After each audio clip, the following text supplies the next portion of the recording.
Technical jargon is gatekeeping. I stand on that. That's a hill I'm willing to die on. And the reason that I say that is because when people truly don't understand a concept, they overcomplicate it for the masses. When you truly understand something, you can explain a concept 5 different ways. You have the ability to meet people where they are.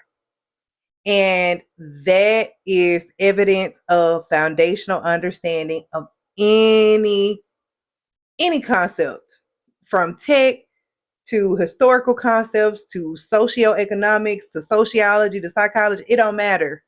If you understand a concept, I can break it down. Anyone that has ever said in any of my technical sessions, had a consult with me, anything, they can vouch that regardless of however a question is asked, regardless of what question is asked, I can explain that concept. I can provide an example of that concept in a way that relates to whoever that person is I'm speaking with. And the reason being is because I truly understand what I'm teaching. Now, truth be told, some concepts, especially in the space of data, are complex. And I'm not stating this to like erase the complexity of anything. But what I'm saying is, if you have a true comprehension of whatever that concept is, you can explain it. Like you can explain it from A to B clearly. This is exactly why sometimes in interviews, sometimes in documentation, sometimes even in technical assessments, that shallow thought process can easily be exposed. I've been on interviews before to where I can tell that the person that's interviewing me does not actually have a clear understanding of what the concepts are. And the reason being is because I could tell by how they like frame the questions and wait on the answer.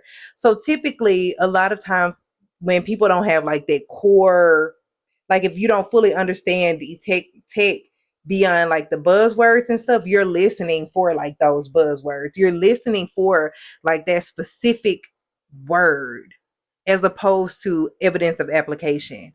And to me, when people navigate the space like that, it is attributed to the fact of those buzzwords and the trendy, it's all you know. So that's what you use as a baseline to gauge readiness.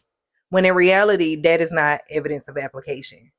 And I ain't gonna lie, being able to, I call it like be bilingual because you can speak multiple languages to anybody, but being able to have that ability to communicate across the board in different ways, it's a gift and a curse. It's a gift because we can do that. Like I can talk to this person and I can talk to that person, I can talk to that person.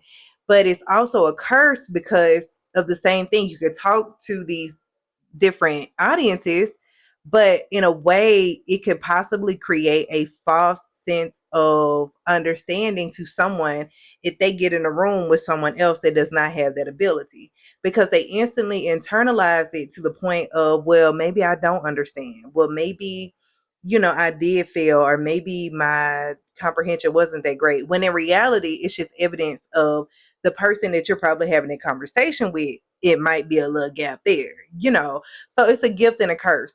So in short, if someone walks away from a conversation more confused than what they were when they walked in, might be time for another conversation. And that's why great teachers are great people that understand certain concepts. They reinforce, like they present, they reinforce, and they go from there. And that's why people that are great learners take their reinforcement and they apply it. Like it all has to go hand in hand at the same time. Complex language does not equal intelligence. Clarity is the signal. Clarity is going to open that door for you. Practice is going to give you the ability to walk through it.